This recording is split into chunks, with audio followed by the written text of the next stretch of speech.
We meet today as a permanent member of this Council. Russia continues carrying a brutal, unjustified and unprovoked war of aggression against Ukraine.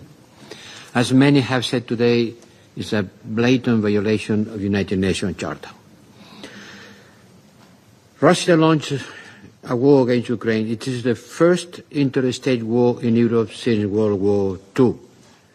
And Ukraine defends itself in line with its right to self-defense under the United Nations Charter, and it does so against a nuclear-armed state. The international community must remain determined to support Ukraine's freedom, independence, sovereignty and territorial integrity within its internationally recognized border. Some has declared here today that they love peace. Oh yes, they love peace. No one loves peace more than the Ukrainians. And they want peace quickly, the quickest possible way. But they haven't mentioned that the quickest possible way is Russia withdrawing their troops from Ukraine. This would be the quickest possible way.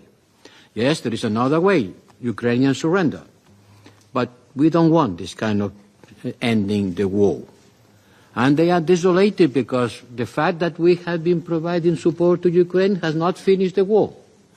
No, but it has allowed Ukraine to defend itself. And we want Ukraine to continue defending itself. So to all lovers of peace, please take into consideration that it matters the way this war is going to end. It matters. And one way of ending this war, which is Ukrainian surrender in front of the violation of their territorial integrity, will be a good example for the perpetrator of this violation to start again and again. So please, my call to all peace lovers is to keep in mind that what we are talking about is about the freedom of one country, one people, who is defending itself against an aggression. United Nations reports are unequivocal. The deliberate destruction of civilian homes and infrastructures, depriving the civilian population of services necessary for its survival, particularly when the winter season starts and 2/3 of electricity production capacity of the country has been destroyed. The recent transfer of short-range ballistic missiles by Iran to Russia, and in doing also with North Korea, is becoming an enabler of Russian aggression. And this represents a substantive material escalation and a direct threat to European security. These weapons will be likely used against Ukrainian civilians, adding another layer of suffering and destruction of this war.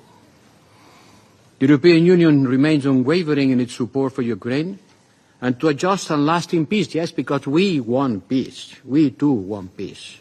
But based on international law and the United Nations Charter, and do more than 110 partners who supported the summit joint communique of this last meeting on a peace framework, supporting again sovereignty, independence and territorial integrity of an aggressor country.